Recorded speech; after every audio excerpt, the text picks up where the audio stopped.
রাধে কৃষ্ণ বন্ধুরা, দেবশ্রীর ডায়েরিতে এসে গেছি আজকে আর একটা নতুন স্বাদের রেসিপি নিয়ে।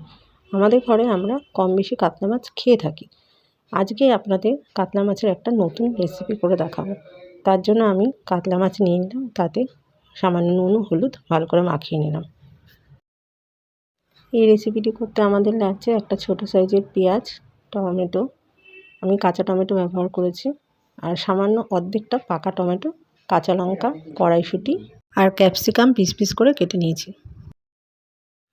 ওভেনে কড়া বসিয়ে কড়াইটা গরম হয়ে গেলে তাতে দিয়ে দিলাম সামান্য তেল। তেল গরম হয়ে গেলে এবার আমি মাছগুলো এক এক করে তার মধ্যে ছেড়ে দিলাম।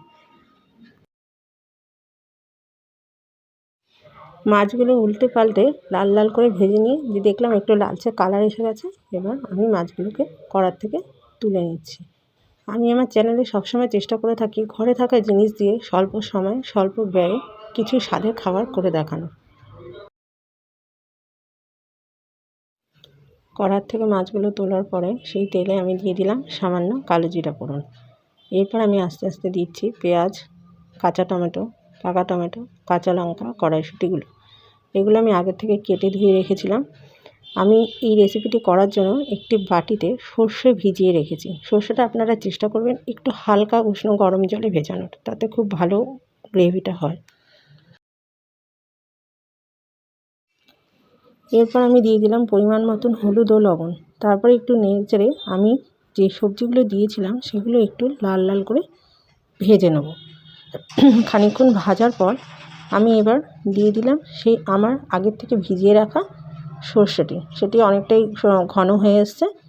এবার সেটি আমি উপরে দিয়ে ঢেলে দিলাম। এবার আমি আগের থেকে ভেজে রাখা সর্ষেগুলোটাকে কড়ার মধ্যে ঢেলে দিলাম। কিছুক্ষণ নাড়িয়ে চাড়িয়ে এবার দিয়ে দিলাম ভাজা মাছগুলো। আপনারা আমার চ্যানেলটিকে সাবস্ক্রাইব করে নেবেন নতুন নতুন স্বাদের রেসিপি পাওয়ার জন্য, এবং আমার সাথে থাকবেন।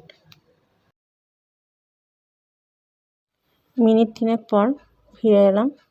এবার দিয়ে দেবো উপর থেকে চিনি, আর স্বাদ অনুযায়ী যদি কিছু লবণের প্রয়োজন পড়ে তো সামান্য একটু লবণ, আর দিয়ে দিলাম খানিকটা ধনেপাতা কুচি। রেসিপিটি রেডি হয়ে গেল। এবার কড়াই থেকে নামিয়ে নিলাম একটি বাটিতে।